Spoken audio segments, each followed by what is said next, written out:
That's empty. Fingers through. Clearing springs.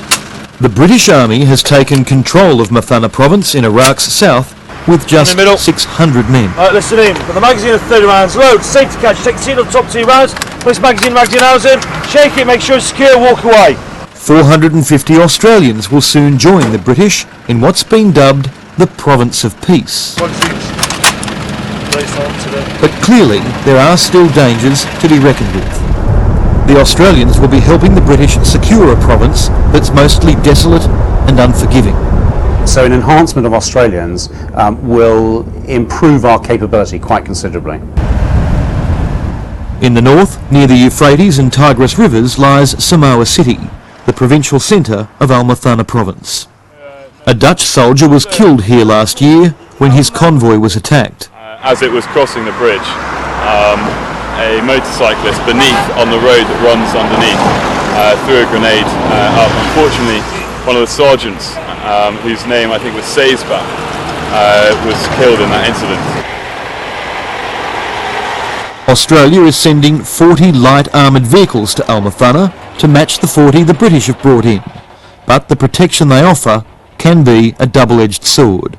Because it is more benign here, it's more benign than a lot of the other provinces, and I think that if you were to operate with armoured vehicles on a daily basis, it would be potentially fairly inflammatory. While the Australian contingent will provide an important boost, the bottom line is their presence is designed to improve security in the province, and it's not absolutely crucial to maintaining it.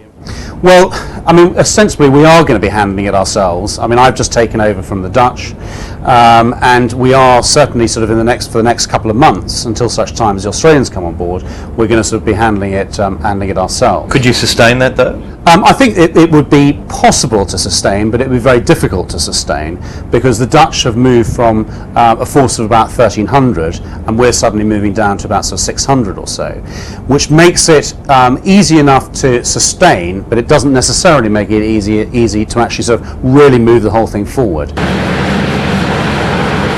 Dutch troops have used 6 of their own well-armed Apache helicopters to deter attacks and conduct surveillance, where and when they need it. They can be present all over the province quite fast, and all the people on the ground, also the civilians, know what the Apache can, and they are quite scared about them. So if you can rely on your own assets, such as air support by Apache helicopters, it's quite useful. But British and Australian troops will have to rely on other coalition allies for this kind of help.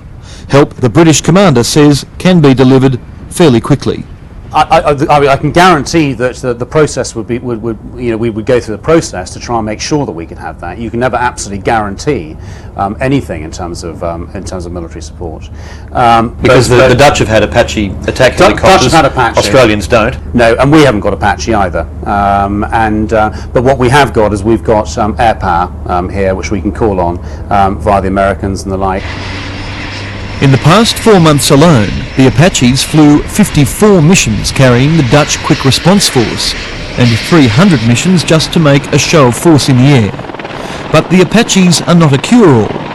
Earlier last year, another Dutch soldier lost his life in an ambush, this time in the town of Al Rumaitha. And it was an ambush by, I think, 40 to 50 people, and it happened during the night. And when you are having an ambush in the city, it's quite difficult to rely on your Apache helicopters because air support in urban warfare is quite difficult.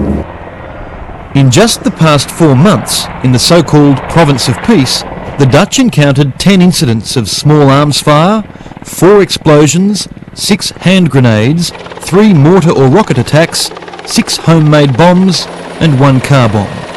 And Dutch troops seized more than 200 anti-personnel mines, more than 2,000 rockets and more than 450 mortars. Many of the people in Muthanna province are desperately poor. The stench from the slums of Samoa City can be smelt kilometres away. The sewers are open, the front yards consist of mud and pools of putrid water. Indeed, the call for soldiers to provide a better life is a constant refrain. نريد من القوات الاسترالية حفظ الأمن والاستقرار وتوفير الخدمات للشعب العراقي من الصحة والماء. ويوجدون فرص عمل لأن احنا عندنا بطالة هواية وناس قاعدة يعني. A Japanese force has been sent to the province to try and rebuild it, but they have no hope of meeting these basic demands. Australian troops will soon be providing security in the general vicinity of the Japanese force. But the Japanese do have the ability to defend themselves, and their commander says, based on purely military considerations, he'd be prepared to stay in Muthanna without the assistance of others. I don't pull your army forces to Muthanna province. I think it's each government decide. If Japanese government say you should go to the Iraq and to rehabilitate Iraqi people, or anytime we say yes sir. Even if there is no British and Australian overarching security? Yeah, I think so. The Japanese are, however, prevented by law from attacking another force, and their rules of engagement mean they have to act more like police than soldiers. That's why we need close coordination and close cooperation with the Australian Army forces. And the Japanese camp itself has been attacked. Mortar attack and the rocket attack. Mortar and rocket? Mortar and rocket. But fortunately, no casualties. The mortar fell outside the camp perimeter, but the rocket attack on this force, the force Australian soldiers have been sent to protect, occurred less than 8 weeks ago. Latest attack in January this year. That is rocket attack. The rocket landed inside the Japanese camp, but did not explode. The ultimate goal of the Australian mission is to hand over responsibility for security in Muthanna province to Iraqi forces, and the Australian military wants to do that within a year. Would they be ready within a year to work without the assistance you're offering them now? It's very difficult to put an absolute timeline on it. I mean, of course, the next sort of critical juncture is the next set of elections at the end of December.